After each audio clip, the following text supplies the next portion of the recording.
Very blue today. I don't like this side. Hey everyone, welcome back to the channel, and in today's video we are going to get into different types of scholarship that you can apply for. I'm going to give you specific suggestions and hopefully this is helpful and interesting. So first of all, I wanted to talk about the scholarship that I personally moved out with, which is HMC/Assist/Davis. The three of them are a united application. What that means is when you apply for one of them, you apply for the three of them. Now there are some differences between the three scholarships that I'm going to clarify, but if there's any more questions that you would like to ask, feel free to DM me or just ask away in the comments. The first one is HMC. This is the one that I personally got in with. So HMC scholarships allow you to study either A-levels or IB in a school around the UK. HMC covers 2 years of education. You have two types of scholarships within that one scholarship. There's full scholarship and there's partial scholarship. Full scholarship is every single thing, well almost, is paid for, including room, boarding, and food, except for flights, and maybe for some of them, it doesn't cover examination fees and stuff like that. Now, if you receive a full scholarship, you're going to be appointed to a school. HMC will review your application. They'll take into consideration what kind of subjects you wanted to study because you need to point that out in your application. And then they're going to take that, process it, and put you into a school that is either good for those subjects or just a school that they think is appropriate for your need. A partial scholarship covers most of the expenses. However, you do have to pay part of the fee for school, room, and board, as well as your flights and other extra examination fees. Now, if you remember from my previous video, I told you that once you're accepted, some scholarships will require you to do some more work.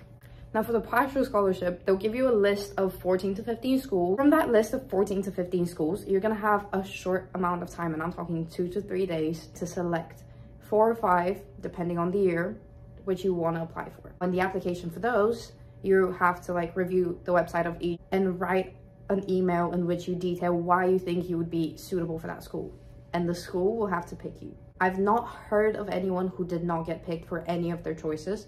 However, I do believe that if you were selected for the scholarship, you are most likely going to be appointed to a school, even if none of the 4 or 5 choices that you put down picked you. Don't let that discourage you, because all that matters at the end is that you reach your final goal, which is to go abroad. Next up, we're going to talk about Assist. 1 year is definitely covered from the scholarship. However, from my experience personally, I've heard that people get the second year as well. With Assist, you're going to have to pay part of the fee, I think set around $7,000, which is not a small amount, but considering the schools that you're going to go to, which are once again private schools, you do board there, that is pretty good.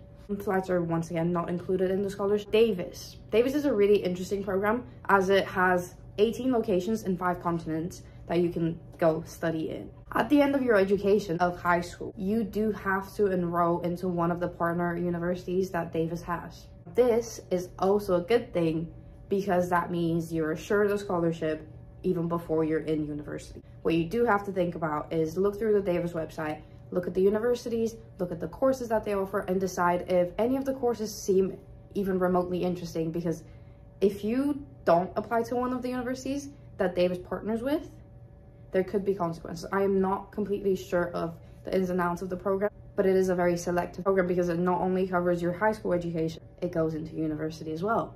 And university is expensive. Think about that. Next, you have UWC scholars. Whilst the previous 3 programs that I told you about have the requirement of you submitting your financial documents, and that is taken into consideration when awarding the scholarship, UWC is more academic. UWC looks at your academic successes, which is something that you have to consider when applying to that scholarship, because it could be that if you're not academically as inclined, it won't work. I am sorry. Now, within UWC, according to my research, each country will have different requirements, different outcomes of the program, but the general outlook is that there's both full and partial scholarship. There's what is called an all-inclusive. Now let's break this down. I'm cheating and I'm looking off my notes, so excuse my looking to the side, but it has to happen. A full scholarship is once again something that covers tuition, room, books, exam registration fees, and circular field trips. It gives you a chance to take the field trips and do everything that is offered within boarding, not have to worry about examination fees and stuff like that, which is a great option when considering also the financial aspect of things, of course. The partial scholarships cover part of the tuition, room, books, exam fees, and field trips.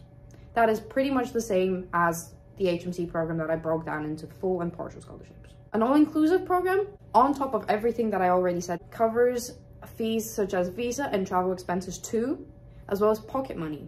The next program that I wanted to talk about is KLES. Now, that is another program that I applied to. However, I do want to point out from now that KLES is more cultural rather than academic. It is an exchange year. It is 1 year only, and you're put in a different school, in a host family most likely.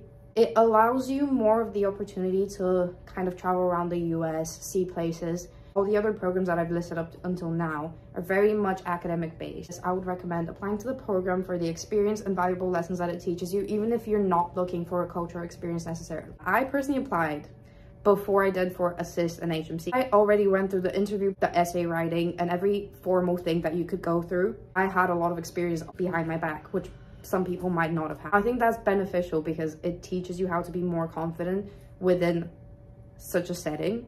However, I do want to point out that if you applied and you ended up being accepted for KLES, but you decided that you do not want the cultural experience, please kindly decline the place as soon as you can, because that's taking up the space who potentially wants to be there and really is looking forward to that.